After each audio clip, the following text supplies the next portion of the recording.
que tá tossindo. Toda vez que eu toco ele, tá... ele quase não sai som, tá, gente? Tão velhinho que o bicho é. Mas tá lá, assim, foi o violão que foi o primeiro contato com o instrumento, assim. E é óbvio, né? Aí, criança que tocava na igreja, que aprendeu a tocar na igreja, né? Então eu aprendi tudo com revistinha, aprendi os primeiros acordes ali com 10 anos. Aí fui dos 10 até os 12 sozinho, assim, aprendendo muita coisa de ouvido, né? Não entrou nenhuma escola, nenhuma... A escola entrou com 12 anos. Que aí foi quando o pastor que era da época, o pastor Dário, que hoje é pastor, se não me engano, da Maranata da Vila São Luís, ele levou uma escola de música para lá, que era o Asaf Ministérios. Aí ele levou essa escola lá para a igreja. Tinha o Luiz Antônio Portela, que depois virou meu professor. E aí, tudo bom? E aí depois virou de fato meu professor, porque depois, quando saiu de lá da igreja, eu continuei estudando com ele.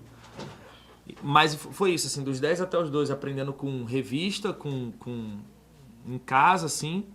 Aí tem uma coisa curiosa, porque eu lembro que quando eu tinha lá pelos 12 anos, ainda sem começar a estudar mesmo com a escola de música, o Emerson e a Clésia, que eram líderes do louvor que antes de serem líderes do louvor da Maranata de São João, eles tinham uma banda chamada Grupo Ramá.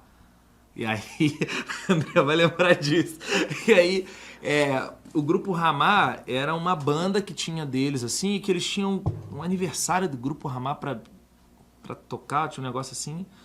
E aí eles viram aquele moleque de 12 anos lá, que tinha cheio de vontade de tocar guitarra, de aprender alguma coisa, de tocar. E aí eles foram me passando as músicas ainda numa fita cassete, me lembro disso até hoje, assim. Passaram as músicas, eu fui meio que aprendendo de ouvido. Aí eu lembro de você me ajudando com uma das músicas lá, que era aquela do Celebrar a Vida, Celebrar Jesus. Me mostrando, assim, como é que fazia passagem, eu com a dificuldade danada. Minha mão, tipo, guitarra era enorme, eu era aquele moleque pequeno, com a mão pequena ainda, né, de encaixar a mão na guitarra. E aí fui entendendo mais ou menos como é que isso funcionava. Aí com 12, aí um pouco mais pra frente entrou o Asaf Ministérios na igreja. Aí comecei a estudar música mesmo, né? Aí estudar harmonia, estudar as escalas, estudar a parte mais formal da música com o Portela. Depois eles saíram de lá da igreja, eu continuei estudando. Aí eu fui para a escola de música com eles no Brás de Pina. Aí teve todo o esforço assim dos meus pais em desembolsar um dinheiro para pagar a escola e assim, eles davam um desconto, porque falavam assim, não, a gente vê potencial em você, tudo mais. E aí minha mãe tinha todo um esforço de toda segunda, era segunda? Acho que era toda segunda-feira, ia lá, saía de casa, ia lá pra Brás de Pina pra estudar. Aí com 12 anos também veio a primeira guitarra, lá por 2002, assim, veio a primeira guitarra, eu ganhei a guitarra. Foi um negócio assim, nossa, espetacular. Primeira guitarra, squirezinha, magrelinha. Foi tipo meu pai e minha mãe, né? Vocês conhecem meus pais, assim. Aquele luta ali, meu pai metalúrgico, minha mãe professora, juntaram a grana daquele do 13º, fizeram uma mágica danada. Aí foram lá na Disconildo, lá, eu, meu professor, e fomos lá comprar minha primeira guitarra. E a partir disso, assim, foi se desenvolvendo e a coisa foi virando mais ou menos o que tá para, né, o que é hoje, né? Obviamente que musicalmente o trabalho com música começou a acontecer mais efetivo nos últimos 3 anos, não, um pouco antes da pandemia talvez já começou, porque aí foi quando aconteceu, né, de ter o primeiro trabalho mesmo formal com música e depois começou a ter mais trabalhos assim. Então a trajetória era uma coisa muito informal, tanto que minha mãe não queria que eu fosse músico mesmo, né? Minha mãe falou assim, não, vai fazer outra faculdade, vai fazer outra coisa da vida e tal, e tanto que eu me formei em educação física e trabalho com educação física até hoje, e tenho a minha vida meio dividida entre as duas áreas, né? De ser professor de educação física e também ser músico, e agora eu tô meio que transicionando pra música, assim, agora a música tá começando a tomar um pouquinho mais de espaço. Mais tempo, né? É. Meu irmão chegou, tá aqui, beijo com o André Carlos. Boa noite, paz. Paz do Senhor, gente. Um abraço aí. Desculpa o nosso atraso. É mais fácil chegar no centro do Rio do que andar em Campo Grande. Isso é verdade. E alegria muito grande. Estamos com o Felipe, foi apresentado aqui, né? Meu irmão, Felipe Lobo, um grande amigo. Cheguei aqui e estava contando um pouco da sua história. Felipe, assim, Nós vimos um pouco da caminhada, da trajetória, e depois acabou a gente se descolando um pouco. Mas você falou do Ministério Azaf, eu estudei também com Portela. Pô, Antônio Portela. Antônio Portela. Duas faculdades, estudou na França. Ele Estudei agora... teclado com ele. Pô, não, e é um professor incrível, assim. E o Gaúcho, né? O Gaúcho, que é o professor no de vocal. Nossa, o que eles conseguiram construir lá na igreja, eu lembro que, assim, eles pegaram o bruto do bruto do bruto, e, assim, pegaram umas coisas muito gritantes, assim, conseguiram transformar algumas pessoas que não cantavam, e era muito, muito verdade, assim, as pessoas que não cantavam quase nada, eles conseguiram desenvolver o Ministério do Louvor para ser uma coisa gigante, assim, tanto que o Ministério do Louvor da Maranata de São João depois ficou sendo mencionado como referência por muito tempo, assim. E é isso, assim, foram os caras que conseguiram trazer esse nível de treinamento pra gente, né, de ensinar, e ensinou muito mais coisas além da música, né? Eu lembro que o Portela me ensinou educação muita musical. coisa sobre educação musical. Ele era assim, como diz o jovem hoje, a vibe dele era educação musical. O Portela, Antônio Portela, ele... Quando eu fui estudar teclado, que eu trouxe eles para cá, para Campo Grande, também para a igreja aqui. Legal. Ministério, para formar um ministério aqui. Quando eu comecei a estudar teclado com ele, eu já estava estudando com um músico de um ministério de louvor bem conceituado no Rio de Janeiro já há muito tempo. Não vou citar o nome aqui porque, pelo que eu vou falar, não cabe citar o nome. Mas quando eu fui estudar com ele, a primeira coisa que ele fez foi consertar dedo, consertar, assim, isso está errado. E assim, tinha muita coisa de abrir tua cabeça.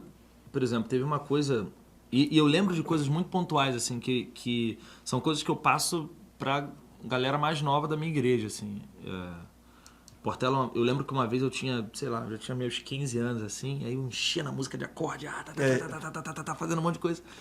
E eu tinha muito essa coisa da harmonia. Ele limpava, né? E aí ele limpava. E eu lembro que uma vez ele falou uma coisa que foi muito crucial, assim, pra mim, e que isso é uma coisa que eu levo até hoje, eu levo muito forte pra mim, que ele falou assim: Felipe, então, nem sempre as pessoas vão estar... a igreja vai estar preparada para receber determinada linguagem musical que você está querendo colocar.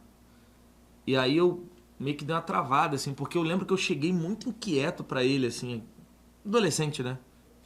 Muito inquieto com pouca coisa. Eu chegava, poxa, mas eu não aprendi tal acorde, eu fazia, sei lá, não sei o quê,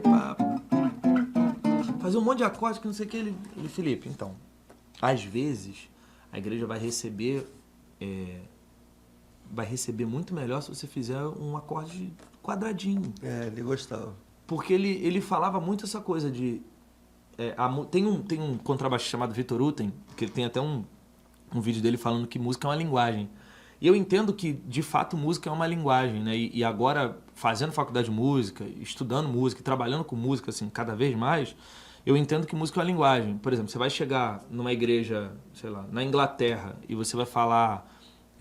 sei lá, você vai pregar o seu sermão todo em português, sem ter um intérprete, vai ter meia dúzia de pessoas que vão entender. Mas a maioria não vai entender, porque não é o idioma delas. Igual sei lá, um pregador norte-americano, um pregador inglês, de qualquer outro país, chegar e falar no idioma dele, não ter nenhum intérprete, as pessoas não vão entender.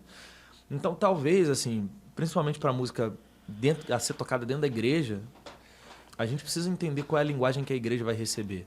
Porque às vezes a igreja vai receber... Eu lembro do pastor, que era missionário, agora é pastor, Antônio Cirilo, né? Ele faz os acordes quadradinho. Ele não faz... Né? Ele faz isso aqui. Sua presença é real aqui neste lugar. Ele faz quadradinho, bonitinho. E aí você vê o mover acontecendo assim. Porque é isso, o Espírito Santo ele quer trabalhar através das coisas mais simples. E às vezes ele precisa de coisas simples para que a música penetre mesmo no coração das pessoas, né? Precisa ser uma linguagem que seja absorvida de forma fácil, de forma tranquila. Obviamente que assim, poxa, você tem uma reunião onde tem um monte de músico, sei lá, um culto dos músicos, se tem uma coisa mais específica ali, você vai colocar tudo que você tem ali na manga. Mas, às vezes, assim, para um culto de domingo de manhã, para um culto de domingo à noite, para um culto de quinta-feira, uma reunião de oração, às vezes você vai fazer um acordezinho simples lá e ele vai funcionar, sabe? E as pessoas vão ser tocadas, as pessoas vão ser curadas. do que às vezes você colocar um monte de acorde e aí automaticamente o ouvido da pessoa não vai receber, o ouvido da pessoa vai ficar, ué, tem um negócio diferente aqui. Aí você desconecta completamente a pessoa do que é o de fato louvor, né? Porque música é isso, né? Música é conexão, né? A gente conecta, o Ministério de Louvor, as pessoas esquecem isso, né? Que a gente é responsável por levar a igreja à adoração e conectar as pessoas com Deus, né? Preparar o caminho, né? Para que o coração da pessoa já fique aberto para a mensagem que vem logo depois. E é isso, às vezes é com uma linguagem simples, tranquila, calma, não precisa ser... Hoje você está tocando aonde? Então, assim, tu toca no secular toco também. no secular também. Então, como é que você está fazendo? Tá tocando efetivo em alguma igreja? Está na Maranata ainda? Hoje eu sou membro da Igreja Missionária Evangélica Maranata na Tijuca, sou da sede. Na sede.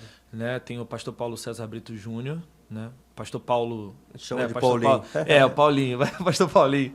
O pastor Paulo se aposentou, né? Só está efetiva a pastora Claudete, esposa dele, tá o pastor Paulinho.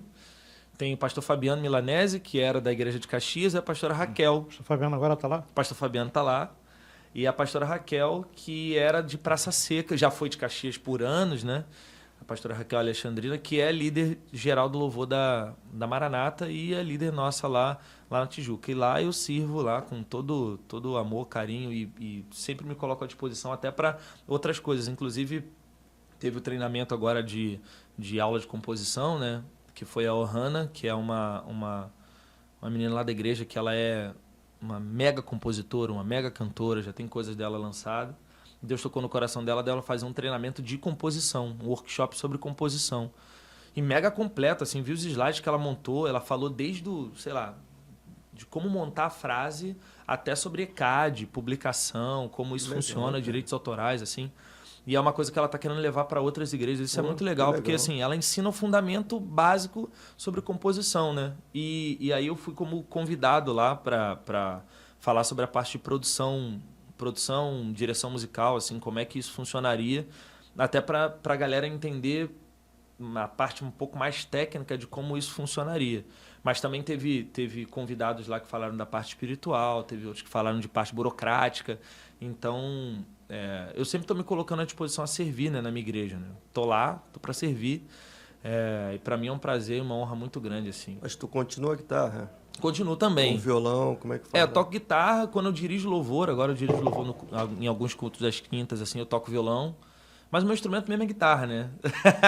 O primeiro louvor, aquele louvor que você ia cantar agora aí do Catedral aí, meu irmão conhece todos eles. Foi a primeira coisa que eu aprendi, né? Tocar no violão. Ah, isso aí é... Que era aquele riff ali do Júlio César. Nossa, Júlio César era... Muito legal. Era referência naquela época. Uma das referências. Né? Inclusive, eles foram as minhas primeiras referências, assim, de coisas para ouvir, né? E depois deles vieram a Banda Resgate, a G3, Cássio Barnett, e foi ouvindo essa galera. Foi assim. evoluindo. assim, na verdade eu sempre comecei ouvindo muito rock, né? Já era. Muito rock, mas depois descobri que a minha praia não é nem tão essa, assim, né? Eu toco mais coisas jazzistas, assim, mais coisa pop, né? O soul, outros estilos, né? Tanto que a maioria dos estilos que eu trabalho no secular são para essa onda, mais ou menos. Mas, assim, na igreja... Hoje a demanda maior é o worship. Então a gente sempre tem... Não, então, isso é meio complicado falar sobre isso. Não. Mas assim... Vamos passar, né? Mas tem uma turma boa, dá para fazer um worship que não seja pobre? Dá. Musicalmente falando, assim, dá para fazer um worship que seja legal, consistente. Trabalhado. Dá. Depende da boa vontade das pessoas, assim. Mas o que eu achei interessante desse movimento do worship é porque trouxe oportunidade para todo mundo tocar. É verdade. Porque antes o louvor congregacional, né, do Asaf, do pastor Ademar, eram coisas que assim, eram tranquilas de tocar, mas não era tão tranquilo de tocar. Mas eu toda vez que eu dirijo louvor na igreja, eu tento revisitar esses louvores antigos. Assim. Eu falo para a igreja assim, então pessoal, prepara aí que vai vir um cheiro de poeira agora, que eu vou trazer umas músicas meio antigas aqui. Aí a pastora Raquel, ela super endossa, assim, ela fala, não, Lobo, a gente tem que tentar trazer essas músicas um pouco mais antigas, até para a geração nova saber o que era composto naquela época, né? Não, você pegava o Renascer Praise, até hoje é muito bom, mas Nossa. a época do Esdras, a época do pessoal Não, não era fácil. e assim, Ela Renascer trabalhava Praise- bem. Não, eles têm a característica de ter sempre uma equipe muito forte, né? Qualidade muito Tocando. forte. Eles têm hoje eles têm o Cacau, Fininho, né? tem o Cacau, Fininho. e continua com o Ted, né? Ted no contrabaixo, que é uma coisa absurda. Eles sempre têm uma equipe muito forte, né? É a característica deles, assim. E eles continuam meio assim, eles têm coisas do worship ali, mas eles sempre colocam uns arranjos, assim, mais birabolantes. Pô, eles estão com a música Escape aí, que pô, E é muito legal de boa. tocar, assim. Porque pra músico é divertido a gente tocar umas pedreiras de vez em Cacau, quando. a Né? turma é boa. Então, toca um pouquinho do cheiro de poeira pra gente aí. Pô, eu tava tocando direção à igreja. E ministra também. Vamos aproveitar esse finalzinho aqui, já que hoje foi bem corrido. Está tocando: Tu és soberano sobre a terra, sobre os céus, Tu és Senhor absoluto. Tudo que existe e acontece, Tu sabes muito bem que Tu és tremendo. E apesar dessa glória que tens, Tu te importas comigo também. E esse amor tão grande eleva-me, amarra-me a Ti. Tu és tremendo. Aí dá pra complicar um pouquinho, a gente faz: Tu és soberano sobre a terra, sobre o céu, Tu és Senhor absoluto. Tudo que existe e acontece, Tu sabes muito bem. Tu és tremendo. Que legal. Pô, muito bom. Toca uma do Eli Soares aí, tu toca alguma lá dele? A gente A toca. turma é boa, a turma daqui do Rio que toca com ele. E o Eli, ele faz uma coisa que é muito esperta, né? Ele sempre tem uma banda montada em qualquer lugar do O Rio. Thales que Onde tá ele com umas vai? 2, 3 bandas também, né? Porque assim, como acontece muito de ser muito difícil, ser muito caro às vezes de você conseguir fazer o deslocamento. translado, Por exemplo, quando são os shows aqui no Rio, né? Rio, Minas, Espírito Santo, ali, nos 4 estados do Sudeste, é mais fácil você conseguir deslocar do que, sei lá, o cara vai para Amapá. O cara monta a banda lá e fica muito mais fácil, assim. E o custo fica mais tranquilo também, né? Porque levar todo mundo, né? Eu tenho uma turnê para fazer esse ano com uma artista que eu tô preocupado com case de instrumento. Meu Deus. E aí eu fico assim, meu Deus do céu, como é que vai ser isso? Porque a gente tá tentando entender qual vai ser a logística. Logística, Porque é isso, né? Os caras no aeroporto, eles só pegam assim, só jogam. Toca uma do Eli aí pra gente aí. Cantar só... É porque cantar igual ele é meio complicado, mas eu canto: Os anjos te louvam, a igreja te adora, cantando aleluia, santo é o Senhor. Os anjos te louvam, a igreja te adora, cantando aleluia, santo é o Senhor. Dá pra fazer. Essa coisa de música brasileira, né? A gente sempre tem uma necessidade de fazer o que eu falo do worship, porque o worship tem muito esse blang, né? E a música brasileira tem ritmo, tem swing, né? A gente tá no Brasil, ainda mais no Rio de Janeiro, assim, a gente tem tanta coisa pra explorar, pra tocar, né? Então tem muita versatilidade de ritmo, que, assim. explodiu foi Deus da minha vida, do Thales, né? Tipo, Deus, meu Pai, meu amor, meu tudo, razão de tudo. Aí, eu preciso te sentir todo dia e olhar olhar pra tua luz pra não me perder. Tu és a minha alegria, eu preciso.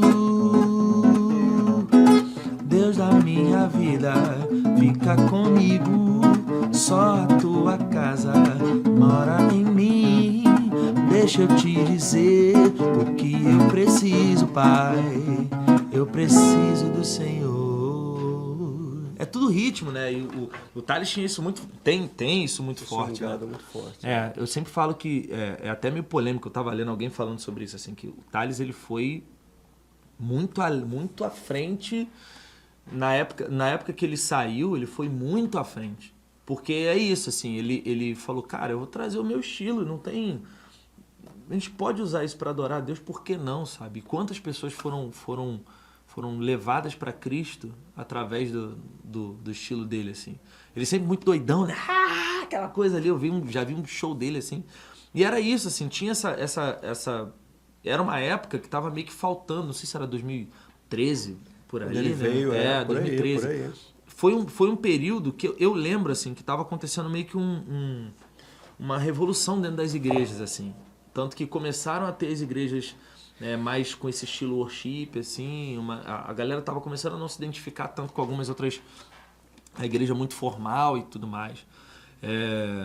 E aí o fenômeno do Thales, assim, que trouxe esse gás, assim, essa energia diferente na hora de tocar e tal. E, óbvio, né? Aquele time absurdo que ele tinha, né? Que era Cacau, o Alexandre tocando batera, o Fábio tocando baixo, Felipe Cruz tocando teclado. Nossa, era um negócio que, assim, era incrível de se ver os caras ao vivo, assim. Era uma parada muito doida. Um ritmo bem avançado, né? O culto dos caras era, assim, era muito pra frente. Assim. Ele voltou forte de novo. Voltou. Deus exaltou ele aí de novo. Voltou honrou, assim. Né? Deus honrou. Teve uma... E a banda que tá com ele agora é uma galera muito legal também, assim, tem... Ele sempre chama um time muito maneiro. Ele tá com um time pra música dele mesmo. Uhum. E ele fez um trabalho pentecostal agora com outro time, né? E fez aquele disco, aquele show com as crianças tocando. Nossa, as crianças que tocam melhor do que um monte de adulto aí, filho. As crianças já avançadas. Muito avançado. Tem um menininho guitarra, cara, guitarra. que toca muito. Eu vi quando o menino foi convidado para ser baterista. A minha mãe que fica assim, olha aí, meu filho, quando você era pequeno tocava. Eu falei, minha mãe, eu não tocava metade do que esses meninos tocam aí. O guitarra é muito bom. É muito bom. Joãozinho, acho que é João o nome dele. E agora a geração nova, ela tem muito mais possibilidade de ter recurso, né? Para aprender. Informação também, informação. né? Não, você já vê uns meninos assim. Tem uma molecada que já tá mexendo no celular, assim, produzindo música, fazendo beat pelo celular, assim, usando os aplicativos BandLab, assim, já fazendo música pelo celular e produzindo, mixando, masterizando. Os caras já estão aprendendo, assim. É assustador ver a velocidade com que essa galera já tá aprendendo a operar esses, tipo, aprender Pro Tools, aprender o Live, aprender o Ableton, né? Aprender os programas todos, assim, com a facilidade que eu tomei uma surra para aprender, assim, algumas coisas. Eu falei, onde é que chega nisso? Tá. Aí você vê um menino assim, fazendo assim, não, é assim, ó. Tem um vídeo de um menino, né, de 6 anos, 7 anos, norte-americano, que o moleque já é produtor, assim. Meu Deus. Faz tudo, grava tudo, mixa tudo. Eu posso gravar isso aqui. Aí ele vai lá no sistema, mexe no filtro, mexe em tudo, assim. Incrível, assim, assustador, inclusive.